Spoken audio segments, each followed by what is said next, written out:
Morning, everyone. So, we're going to talk today about how Rishi Sunak has attempted to start a new culture war. And if anything, it's backfired on him. It is actually quite badly backfired. So, what happened was it's quite difficult to know exactly why Sunak has tried to do this culture war.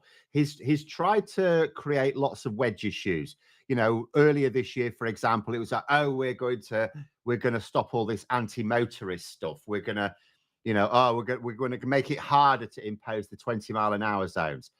That was missing from the King's speech. Why? Because actually, those 20-mile-an-hour zones are really very popular with Tory voters, because mostly the reason why we have so many is mostly elderly voters going to the council going, there's people herring down this road too fast. We want a 20-mile-an-hour zone. And they're the voters. They're the voters. It happens in Conservative councils as much as as Labour councils. So they've moved on from that. They've obviously abandoned that on the quiet. You don't hear him talking about that anymore. I don't even think I've heard very much from the Welsh Conservative leader recently on that, but he still goes on a little bit. So Sunak needs a new one, and he's basically I tell you what it sounds like to me. He's just doing the opposite of whatever Keir Starmer says. You know how a little kid, a boy usually, will like ape their bigger brother.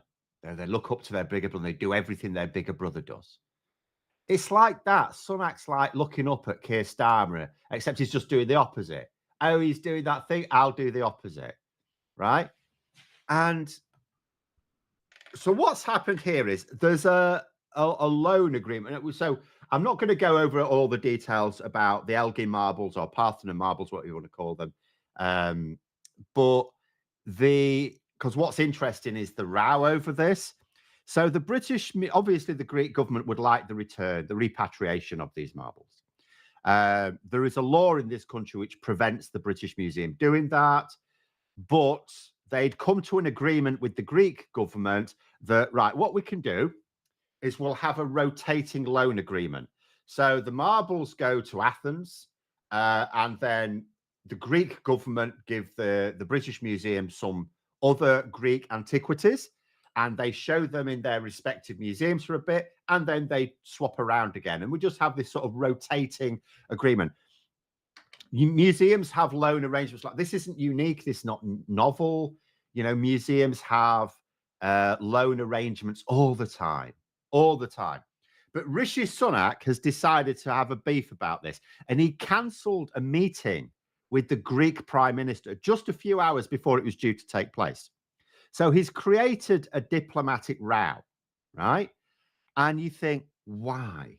Why has he done this? First of all, he's going, oh, the Elgin marbles are a permanent part of the British Museum's collection, and I'm not going to change the law to stop that. And it's like, well, don't then. Like, don't matter. This isn't that. This is a loan arrangement, which museums do all the time. It's no breach of the law at all. Obviously, we know that Greece's position is that they should be returned. They're going, hang on a minute. You know, this is our cultural heritage, and it was effectively stolen from them, because although Elgin had authority to remove them from Greece, the authority came from the Ottoman Empire, who'd invaded Greece at the time. So it was occupiers, not the Greek authorities. So the Greek Prime Minister, of course, said this again, and Rishi Sunak said, right, I'm cancelling the meeting now. So what are you on about? Like, that's always been Greece's position. It's been Greece's position before living memory that the marble should return to Greece. So he hasn't said anything controversial or anything like that. Rishi Sunak has it's one of two things. There's two possibilities here. The first is, the obvious one to me, is he's just trying to create a wedge issue. He doesn't understand politics. That's obvious. He doesn't get it. So he just keeps trying to do the opposite to Labour until something chimes with the public. It's like it's like just throwing mud until something sticks. So what had happened is Keir Starmer had met the Greek Prime Minister earlier this week, or whenever, recently anyway, a few days ago. He'd met with the Greek Prime Minister, And he'd said he's got no problem with this. Now, bear in mind, this loan arrangement is due to sort of begin, I think, like next year. So probably after the general election. Well, almost certainly after the general election. So it would be up to Keir Starmer's government anyway. So he's the more important person on this. And he's said, and you might think to yourself, well, what's it got to do with politicians? Well, the British Museum's not a private organisation. It's sort of overseen by Parliament, and obviously the executive control is the Department for Culture. So the government do sort of have oversight in a way over the museum. It's like a sort of it's a sort of public body. So the government would have to presumably approve of it, or at the very least they'd have the power to block it or ask Parliament to block it. So Keir Starmer said, well, I'm not blocking it because that'd be ridiculous. So Rishi Sunak has obviously gone, well, then I will block it. I will say I block. Not he will block it, because he won't be Prime Minister when the decision is to be made. And if he is, depending on when the election is, then it'll just be deferred anyway. The other possibility is that Rishi Sunak is just butthurt again, because yet again, another world leader has met with Keir Starmer. Well, first of all, Rishi Sunak would prefer they didn't meet with Keir Starmer at all. But he's met with Keir Starmer before Rishi Sunak. This happened in September. Keir Starmer met with President Macron a few days before Rishi Sunak was due to meet him. Now, I'll read a few comments actually before I go into the next bit about how this has basically backfired on him. Not just because it sounds ridiculous to us. Everything Sunak does sound ridiculous to us, but how it has just gone wrong. Stephanie saying, if he continues to do everything opposite to Labour, the Tories will be looking to get double figures of MPs after the general election. Yeah, I mean, in reality, it would be hilarious if they were beaten down to double figures. I suspect they won't be, but you never know. I can't believe the UK tolerates a man who is so inept politically, a sad indictment of English politics in general. Well, the thing is, they haven't. The public haven't tolerated him. They haven't been given an opportunity to tolerate him. This is why I don't ever use the term unelected prime minister, because they're all unelected, right? And I understand the parliamentary system, so I never join in on any of that nonsense. But the reason why a lot of people will say Rishi Sunak is an unelected prime minister is because the public they've never been given a say on whether they approve of him being head of government. That's never happened. So, yeah, we cannot say that the UK are tolerating Sunak. They've got no say in the matter until the election. And in fact, you could argue that given the evidence so far, the UK are not tolerating Sunak, because he's lost several by-elections, variously to the Lib Dems and Labour, including an incredibly safe one to Labour. So, I would say, actually, do you know what? They're not tolerating Sunak. They're just stuck with him. We are stuck with him. But there we go. So, why? I'll tell you why it's backfired. So you think to yourself, okay, so let's say Rishi Sunak has done this to create a confected row, maybe to create a distraction from all the, because at the moment, if you look at the front pages, I can go through, it's all really bad news for the government.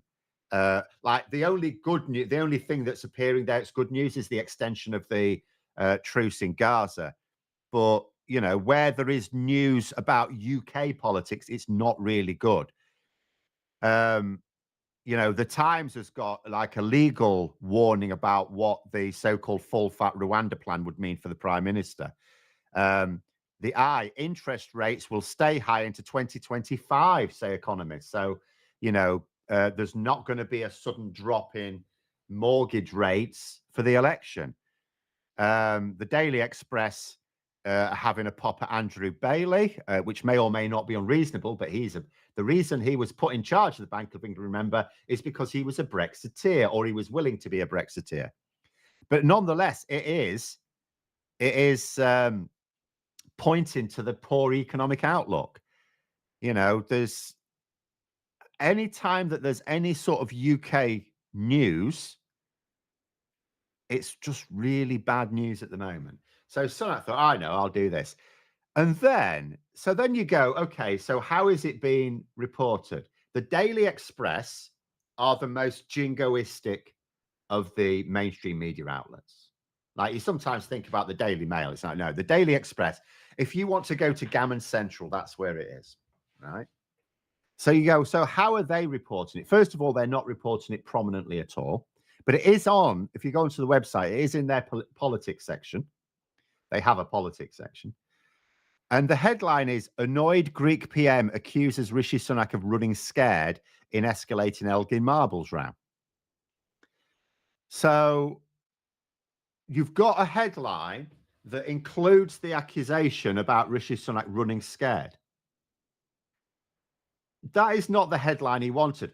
I mean, he might have imagined he'd have had the sort of headliner, oh, Rishi Sunak stands up for British sovereignty, or Rishi Sunak sticks it to EU leader, or something like that. That's presumably what Rishi Sunak wanted. It is not what Rishi Sunak got.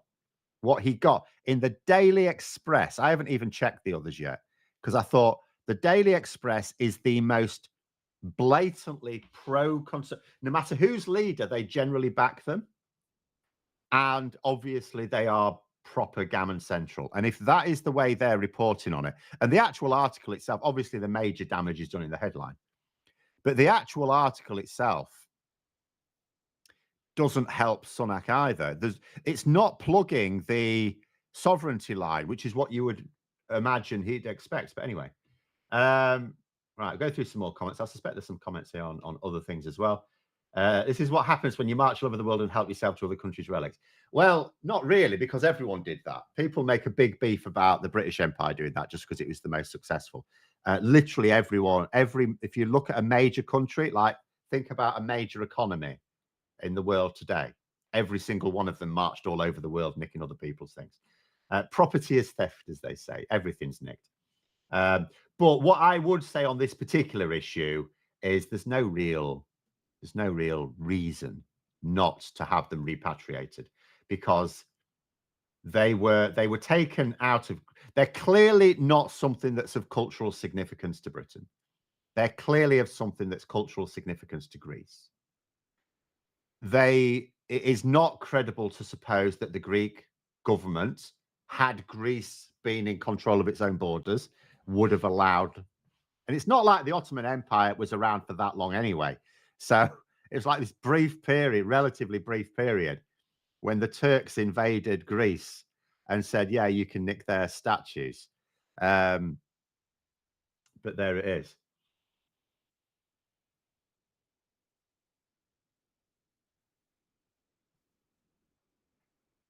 Surprised that the government not saying OBR and Bank of England need reform and under control of their people in charge. Well, they already are. They already make the appointments. Like I say, Andrew Bailey, the governor of the Bank of England, was appointed specifically because he would go along with Brexit. Like Mark Carney was never doing that, but he came to the end of his term anyway. Boris Johnson wanted a governor of the Bank of England who would promote Brexit, who would say that Brexit can work. So they got Andrew Bailey. He wasn't the best for the job. But there it is. Nigel Davenport, thank you very much for $20 Australian dollars. Is that? It just says $. I'm not an expert on these things. I imagine that's Australian dollars. In which case, good evening. But there we go.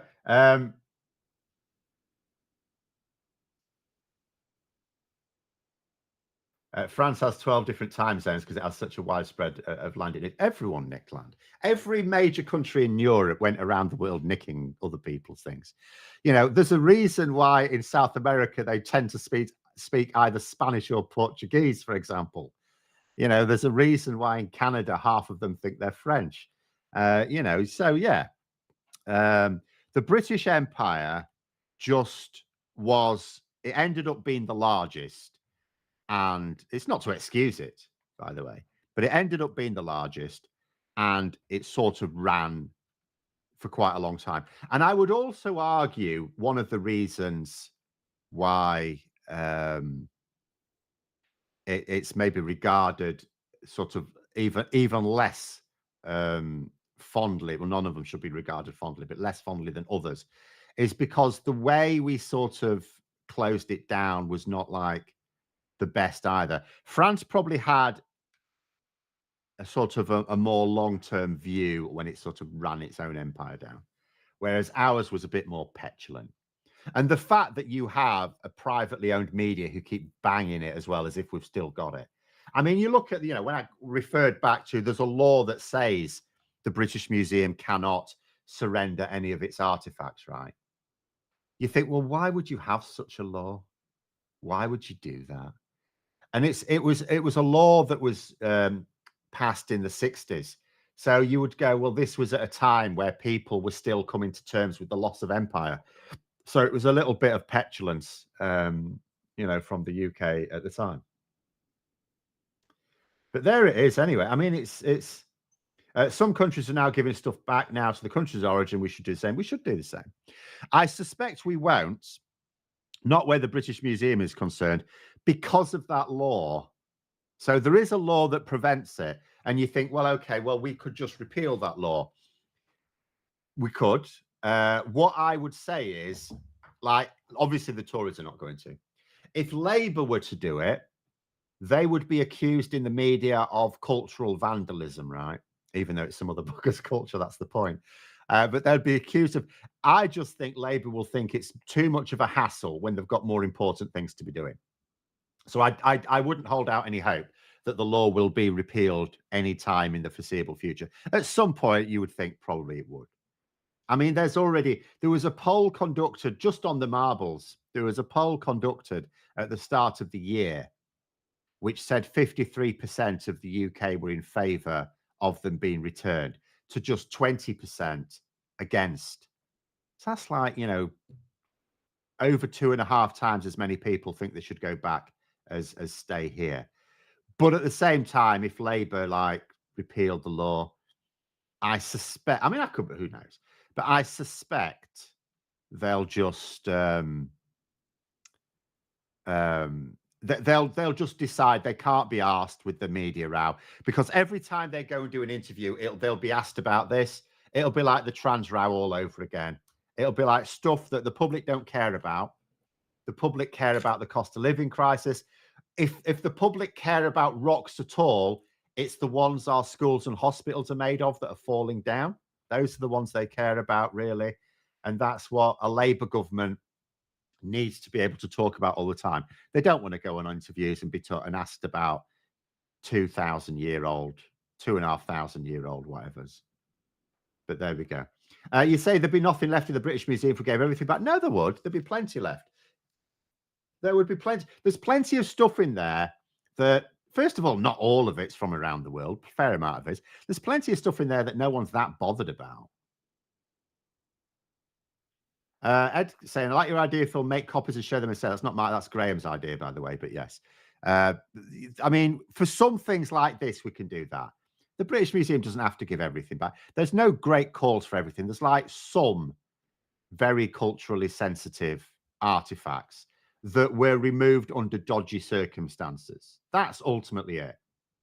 There's plenty of stuff in their collection where there's no issue. There's no one can reasonably say, oh, you should give that, because it's not giving it back, it's giving it to someone else that's not them.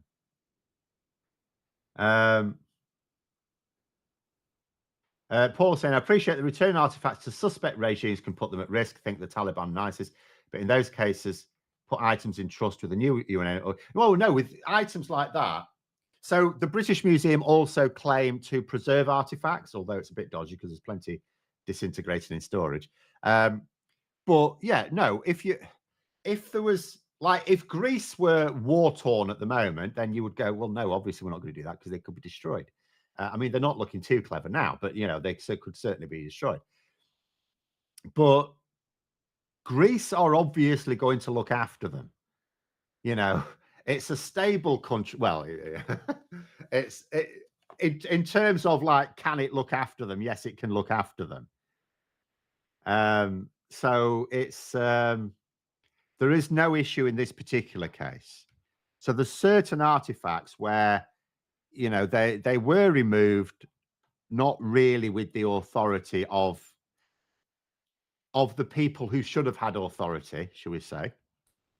Um, and those countries are perfectly capable of looking after them now. So there isn't really an argument on that line. Yes, obviously, you don't give. If there was any Afghan cultural artifacts, you wouldn't give those back because the Taliban would absolutely just smash them up. Yes, as they have done. But we could have a museum of sewage. No, can we not? I don't want a museum of sewage. We want to move past that particular era, or the era we're still living in. We want to move past it as quickly as possible, and then not forget it ever happened, but just put it in a history book and say, "Don't do this again." If we made copies, we could make the copies showing what they were like before the damaged and painted originally could have been. We could do that in theory, yes. It's politically stable, just not economically. Yes, that's the best way of describing it. Yes.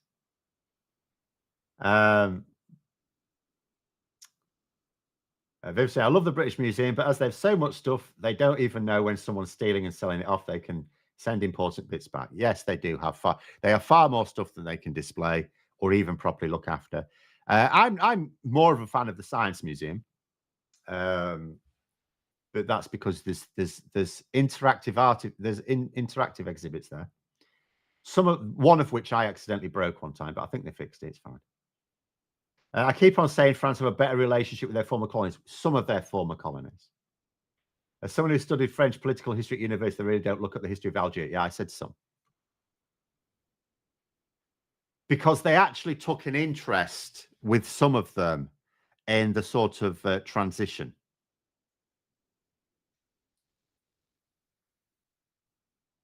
Whereas we don't really, if it weren't for cricket, we wouldn't really have a decent relationship with any of them. We haven't looked after anyone. We didn't help anyone out.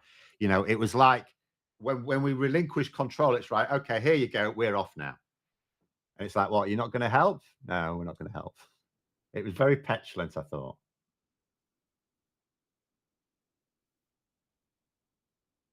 I'd like to see some pagan stuff in the British Museum. Well, what is there really? I mean, we can't move Stonehenge there. Is there a lot? Usually things like that end up in local museums where stuff like that appears. So, you usually end up with that. Johnny Copper, £2 super chat. Thank you. Says, pissing off Greece to suck up to Turkey.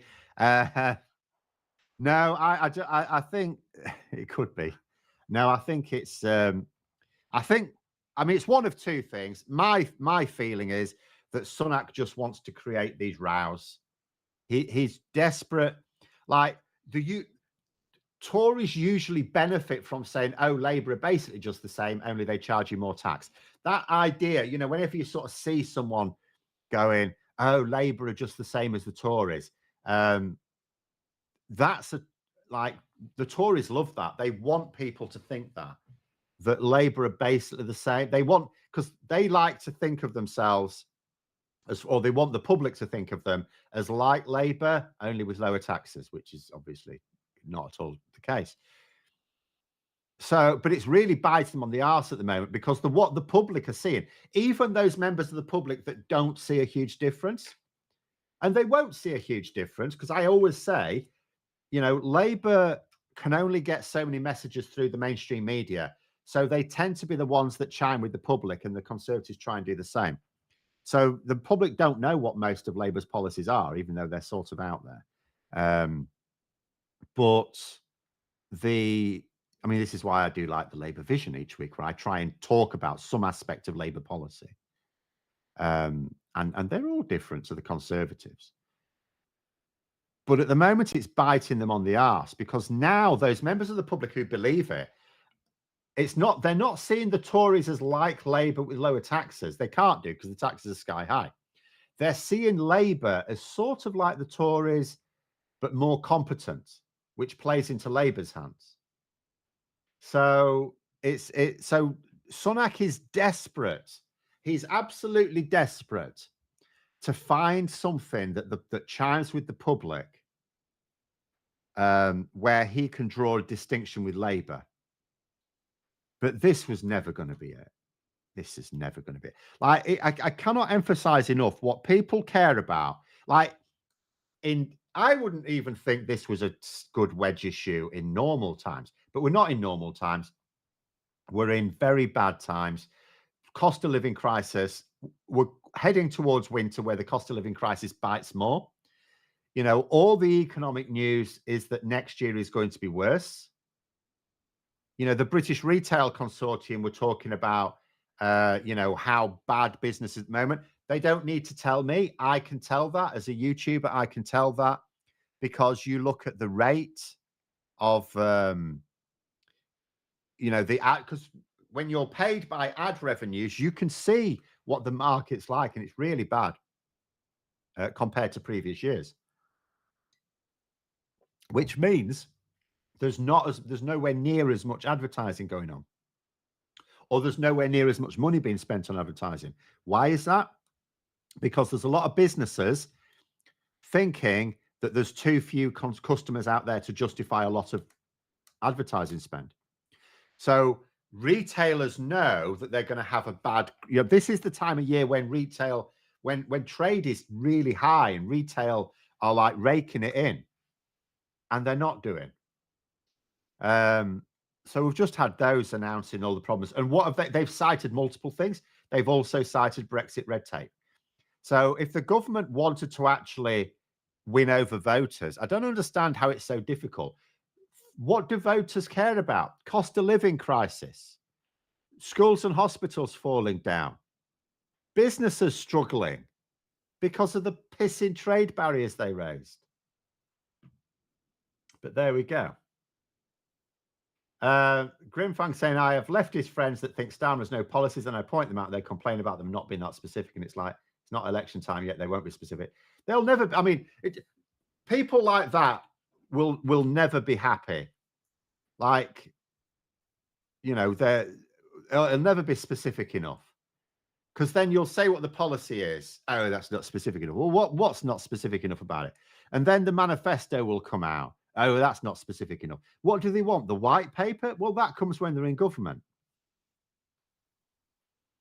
But there we go.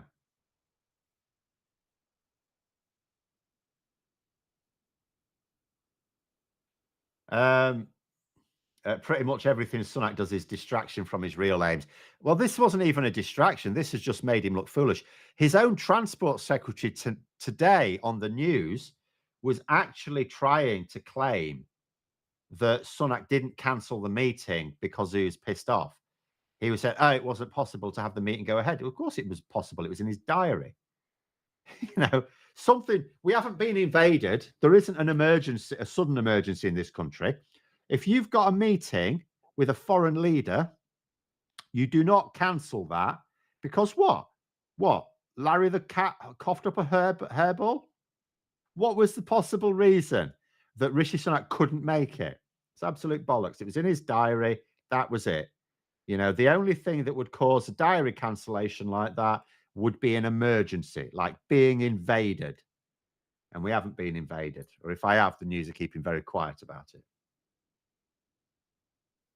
So he is just utterly useless. It really doesn't matter whether you see this as petulance because Starmer got the meeting first again. But the thing is, again, that's a PR disaster as well. So now if you look up photos of the Greek Prime Minister in Britain, what you're going to see? Keir Starmer. Him shaking hands with Keir Starmer. Where's the photographs of him shaking hands with Rishi Sunak? Oh, they don't exist because Rishi Sunak cancelled the meeting. What an absolute chump. And then apparently, again, this was according to the Daily Express. I don't know how true this is. Apparently, Rishi Sunak said, oh, you can meet Oliver Dowden, my deputy. That's insulting. Insulting. Can you imagine? Can you imagine saying, oh, you can meet our deputy? Fuck off. Pardon my language. But I imagine whatever the Greek for that is what was said. But there we go.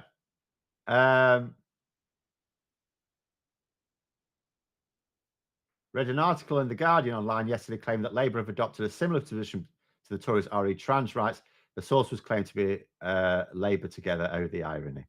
I mean, the position, it's really this simple. Labour's position is not the same as the Tories on it, and Annalisa Dodds wrote an article in the Guardian some time ago, setting out. They did adapt it a bit earlier this year. I'll do this as the last one really quickly. So after the there was a gender reform bill in the Scottish Parliament. I've forgotten exactly what it was called now. Was it called the gender reform bill? Something like that. And basically, it backfired badly in public, right? So Labour then adapted their position a little bit. They don't have to do it too much because at the end of the day, it's not a voting issue. It's really not a voting issue. But at the same time, it was cocked up. So they adapted it a little bit. But it's still, if you look up Annalisa Dodds's article in The Guardian, that actually sets out the Labour position, right? It's a position which has broad public approval, but the bottom line is when Labour are in power, they always improve people's rights. They don't shit on vulnerable groups. They enhance their rights. Okay, that will happen again. But there it is. Last super chat there, £5 from Miss RG. Thank you very much. Don't forget to click the like button, as you've been reminded, and to subscribe to the channel as well. And there are links you can click in the description below to either Patreon if you want to support the channel further, or Graham's done a video on these rocks behind me. Have a good day, everyone. And until next time, I'll see you later.